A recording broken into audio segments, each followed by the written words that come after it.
Maharashtra municipal corporation തെരഞ്ഞെടുപ്പിൽ മഹായുതി സഖ്യത്തിന് അനുകൂലമായി എതിരില്ലാ വിജയം വ്യാപകമാകുന്നു. ബി.ജെ.പി. വക്താവ് കേശവ് ഉപാധ്യായെ സ്ഥിരീകരിച്ച കണക്കുകൾക്ക് പിന്നാലെ ഗുരുതര ആരോപണങ്ങളുമായി ശിവസേന ഉദ്ധവ് പക്ഷം നേതാവ് സഞ്ജയ് റാവത്ത് രംഗത്ത് വന്നു. മഹാരാഷ്ട്രയിൽ തെരഞ്ഞെടുപ്പിന് മുന്നോടിയായി മഹായുതി സഖ്യത്തിലെ 68 സ്ഥാനാർത്ഥികൾ എതിരില്ലാതെ തെരഞ്ഞെടുക്കപ്പെട്ടതായി ബി.ജെ.പി. വക്താവ് കേശവ് ഉപാധ്യായ എക്സിലൂടെ അറിയിച്ചു.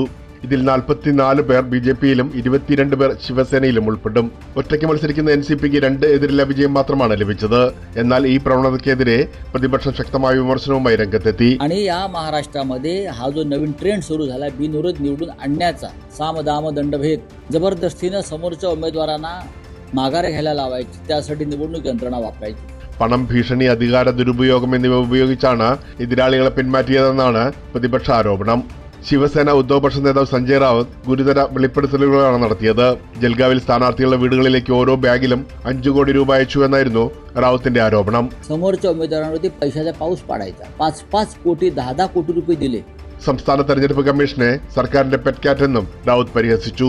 പിൻവലിക്കൽ സമയം കഴിഞ്ഞിട്ടും മുഖ്യമന്ത്രിയുടെയും ഉപമുഖ്യമന്ത്രിയുടെയും ഓഫീസുകളിൽ നിന്ന് നിർദ്ദേശം നൽകി അപേക്ഷകൾ സ്വീകരിച്ചുവെന്നും ബാക്ക്ഡേറ്റ് ചെയ്തുവെന്നും റാവത്ത് ആരോപിക്കുന്നു.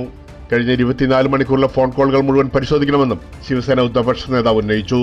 എന്തുകൊണ്ടാണ് മഹായുതി സ്ഥാനാർത്ഥികൾക്ക് മാത്രം എതിരില്ലാ വിജയമെന്നാണ് പ്രതിപക്ഷം ചോദിക്കുന്നത്. മസിൽ പവറും പണവും ഉപയോഗിച്ചുവെന്നും തിരിച്ചറിയൽ ഓഫീസർമാർ തെറ്റായ തീരുമാനങ്ങൾ എടുക്കുന്നുവെന്നും പ്രതിപക്ഷം ആരോപിച്ചു. മഹാരാഷ്ട്രയിലെ തദ്ദേശ തെരഞ്ഞെടുപ്പുകൾ ഇനി ജനാധിപത്യത്തിന്റെ പരീക്ഷണ ഭൂമിയാകുമോ എന്നതാണ് ഉയരുന്ന ചോദ്യം. പ്രേംലാൽ, കൈലി ന്യൂസ്, മുംബൈ.